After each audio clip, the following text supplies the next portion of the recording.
The rain-slicked streets of Albany glistened under the streetlights, but I was drowning in the silence of my own heart. For 3 years, I'd been Javier's shadow, orbiting his life like a planet he barely noticed. Tonight, I stood outside his apartment, my breath fogging in the cold, wondering if I'd ever be more than his routine. My name is Malik Thompson, 27, a graphic designer with dreams bigger than the cramped studio I called home. I'd met Javier Morales, 29, a driven pediatric nurse, at a community art fair in Schenectady. His laugh, bright, unguarded, had hooked me instantly. He was all charm, with dark curls and eyes that held stories I wanted to read forever. But somewhere along the way, our love became a checklist: coffee dates, movie nights, me waiting while he worked late. I was his comfort, his habit, but never his priority. That night, I knocked on his door, my heart pounding like it knew this was the end. Javier opened it, still in his scrubs, exhaustion etched into his face. "Malik, hey, I'm beat. Can we talk tomorrow?" His voice was kind but distracted, like always. I swallowed the ache in my throat. "No, Javi. We need to talk now." His brow furrowed, but he let me in. The apartment smelled of his cedarwood cologne and takeout. I sat on the couch, clutching the strap of my backpack, the one I'd packed with enough clothes for a week. "I'm leaving," I said, my voice steady despite the storm inside. His eyes widened, but he didn't speak. "I love you, Javi, but I'm tired of being your background noise. You don't see me anymore." He stepped closer, reaching for my hand, but I pulled back. "Malik, come on. You know work's been crazy. I need you." His words stung because they were true. He needed me, but not the way I needed him. I stood, slinging my backpack over my shoulder. "I deserve to be someone's everything, Javi, not just convenient." The door clicked shut behind me, and the cold air hit like a slap. I didn't look back. I couldn't. My phone buzzed as I walked to the bus station, Javier's name lighting up the screen. I let it go to voicemail. By morning, I was on a Greyhound to Buffalo, 300 miles away, chasing a freelance gig I'd been too scared to take. The city felt raw, alive with possibility, but my heart was heavy. I rented a tiny room in a shared house near Elmwood Avenue, where artists and dreamers spilled onto the streets. My housemate, Lena, a 30-year-old trans woman with a sharp wit and a knack for baking, became my anchor. "You left him, huh?" she said over coffee one morning, her eyes kind but piercing. "Takes guts to choose yourself." Work kept me busy. I designed logos for local businesses, my portfolio growing as fast as my resolve. But Javier's absence was a ghost. His texts came daily. "I miss you. Can we talk?" And I'd stare at them, torn between hope and self-preservation. I didn't reply. Not yet. One night, sketching at a cafe, I met Eli, a 26-year-old non-binary photographer with a quiet intensity. They had a buzz cut, hazel eyes, and a way of listening that made me feel seen. We talked for hours about art, identity, and the courage it takes to live authentically. Eli's presence was a spark, but I wasn't ready to let anyone in. Not when Javier's voice still echoed in my dreams. Weeks turned into months. Buffalo became home, its gritty charm weaving into my bones. I joined a queer art collective, my designs gaining traction. But late at night, alone with my thoughts, I wondered if I'd made a mistake. Had I thrown away love for the sake of pride? Then, on a snowy December evening, my phone rang. "Javier." I answered, my heart racing. "Malik," he said, his voice raw. "I'm in Buffalo. I need to see you." My breath caught. "Why now, Javi?" "Because I'm falling apart without you." I told him to meet me at the cafe where I'd met Eli. When he walked in, snow dusting his curls, he looked different, vulnerable, like the man I'd fallen for 3 years ago. He sat across from me, his hands trembling. "I was wrong," he said. "I took you for granted. I thought you'd always be there, but when you left it broke me." I wanted to believe him, but trust was a fragile thing. What's changed, Javi?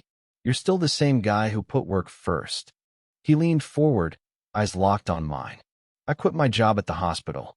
I'm starting over, Malik. I want to build a life with you, not around you. His words hit hard, but I wasn't ready to fall back into his arms. I need time, I said. I've built something here. I'm not just your routine anymore. He nodded, pain flickering across his face. I'll wait, as long as it takes. As he left, the cafe door jingling behind him, I felt a strange mix of hope and fear. I'd chosen myself once. Could I choose us again? Javier's visit left me unsteady, like the ground had shifted beneath my feet. Buffalo's winter was brutal, but the real storm was inside me. I kept replaying his words. I want to build a life with you. They were everything I'd wanted to hear, yet they felt like a trap. Beautiful, but heavy with the weight of our past. I threw myself into work, designing posters for a queer film festival in Allentown. The collective was buzzing with energy, and Eli was always there, their camera capturing moments I didn't even know I was living. One afternoon, they showed me a photo of myself, laughing, mid-sketch, sunlight catching my face. You're alive here, Malik, they said softly. Don't let anyone dim that. Their words lingered, a reminder of the person I was becoming. But Javier didn't give up. He texted updates. He'd moved to Syracuse, closer but not too close, working part-time at a clinic while taking therapy to figure himself out. He sent me a photo of a painting he'd bought at a flea market, a vibrant abstract that reminded him of my style. Thought of you, the caption read. I hated how my heart softened. Lena noticed my distraction. Over her famous blueberry scones, she didn't mince words. You're glowing, Malik, but you're also stuck. You gotta decide what you want, not what he wants. She was right. I was caught between the man I'd loved and the life I was building. One evening, Eli invited me to a gallery opening in Rochester. The drive was quiet, snow dusting the highway, their playlist of indie folk filling the silence. At the gallery, surrounded by bold queer art, I felt alive in a way I hadn't in years. Eli's hand brushed mine as we admired a sculpture, and for a moment, I let myself imagine a future with them, uncomplicated, full of possibility. But when they looked at me, eyes searching, I pulled back. I'm not ready, I admitted. They nodded, no judgment, just understanding. Back in Buffalo, I agreed to meet Javier again, this time at a diner near Delaware Park. He looked different, less polished, more human. He talked about therapy, about realizing he'd used work to avoid vulnerability. I was scared, he admitted, stirring his coffee. Loving you meant risking losing you, so I kept you at arm's length. I was a coward. His honesty disarmed me. I told him about Buffalo, about Eli, about the art collective. I'm not the same Malik, I said. I don't know if we fit anymore. He didn't argue, just listened, his eyes never leaving mine. When we parted, he hugged me. A real hug, not the half-hearted ones of our past. I'm not giving up, he whispered. The next weeks were a blur. The film festival was a hit, my designs earning praise. Eli and I grew closer, but as friends, their presence a steady light. Javier kept his distance but sent small gestures, a playlist of songs we'd loved, a sketchbook in the mail with a note, for your next masterpiece. I started to see him not as the man who'd hurt me, but as someone trying to change. Then came the call that upended everything. My sister, Aisha, was in a car accident in Albany. She was stable, but I needed to go home. I called Javier without thinking. I'm coming with you, he said, no hesitation. We drove through the night, his hand steady on mine as I fought tears. At the hospital, he was a rock, handling paperwork, charming the nurses, giving me space to be with Aisha. Seeing him there, sleeves rolled up, eyes soft with concern, I felt the walls I'd built start to crack. Why are you doing this? I asked later, in the hospital cafeteria. He looked at me, raw and unguarded. Because I love you, Malik. Not as a habit, but as my home. I didn't have an answer. Not yet. Aisha's recovery was slow, but she was tough, cracking jokes from her hospital bed. Javier stayed for 3 days, sleeping in a chair, fetching coffee, and keeping my mom calm. When he left for Syracuse, I felt his absence like a physical ache. But I also felt something new. Trust.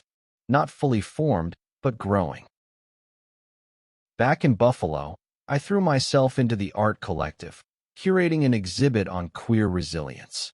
Eli was my partner in crime, their photos complementing my designs. One night, as we hung prints in a dimly lit gallery, they asked, "You're still in love with him, aren't you?" I froze, the truth heavy on my tongue. "I don't know," I said. "I'm figuring it out." Eli smiled, bittersweet. "You deserve someone who fights for you, Malik. Just make sure it's the right fight." Javier visited Buffalo every weekend, each trip a step toward rebuilding. We walked along the Niagara River, talked about our fears, our dreams. He was different, present, intentional. One evening, he took me to a rooftop bar overlooking the city. The skyline sparkled, and so did his eyes. "I'm applying for a job here," he said. "I want to be where you are, Malik. No pressure, just truth." I wanted to believe him, but fear lingered. What if he slipped back into old habits? What if I lost myself again? I told him I needed space to think. He nodded, respecting my boundaries, but his eyes held a quiet plea. The exhibit opening was a triumph. The gallery was packed, my designs and Eli's photos drawing gasps and whispers. Javier showed up, uninvited but welcome, clapping louder than anyone when I gave my speech. Afterward, we walked to a quiet park, the night air crisp. "I'm proud of you," he said, his voice thick. "You're incredible, Malik. I hate that I almost lost you." I stopped walking, my heart pounding. "Javi, I need to know this is real. Not just guilt or desperation." He took my hands, his grip warm and steady. "It's real. I see you now, all of you. And I'll spend every day proving it if you let me." For the first time, I believed him. We kissed under the stars, slow and tentative, like rediscovering something sacred. But I wasn't ready to dive back in. "Let's take it slow," I said. He smiled, relief flooding his face. Slow is perfect. The next month was a dance of cautious hope. Javier got the job in Buffalo, a part-time gig at a community clinic. We went on dates, real ones, where he listened, laughed, and showed up fully. Eli stayed my friend, their wisdom grounding me.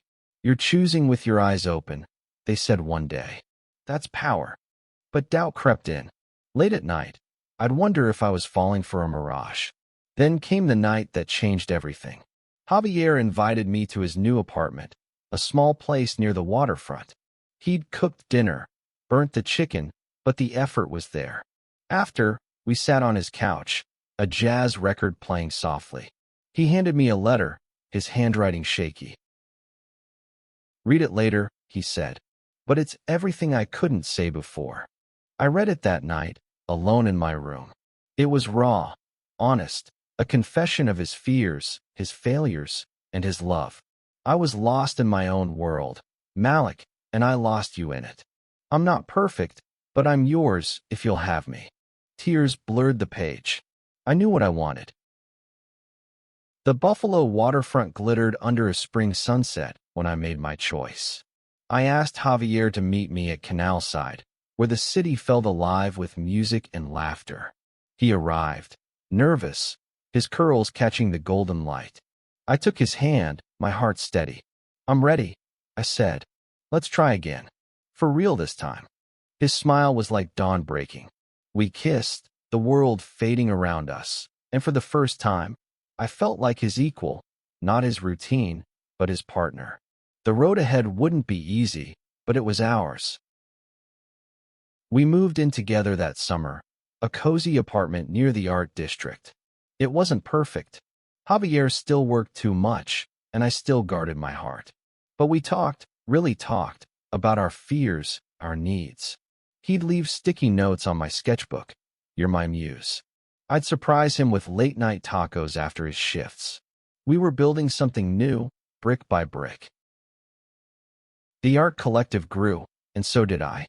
My designs landed me a contract with a national magazine, and Javier cheered louder than anyone. Eli remained a constant, their friendship a reminder of my own strength. At the collective's next exhibit, Javier and I stood hand in hand, surrounded by art that screamed resilience. Lena, ever the wise one, pulled me aside. You chose love, Malik. But you also chose you. That's the real victory. One night, as we lay in bed, Javier traced circles on my palm. I almost lost you, he whispered. I'll never take you for granted again. I kissed him, feeling the truth in his words. Love wasn't a habit, it was a choice, made every day. Our story wasn't a fairy tale. It was messy, real, and ours. I'd left to find myself, and in doing so, I'd found us. The world could be cruel, especially for two queer men navigating it, but together, we were unstoppable. Love, I learned, wasn't about being someone's everything. It was about choosing to grow together, flaws and all. As Buffalo's lights twinkled outside our window, I knew one thing for sure. I was no longer his routine. I was his home, and he was mine.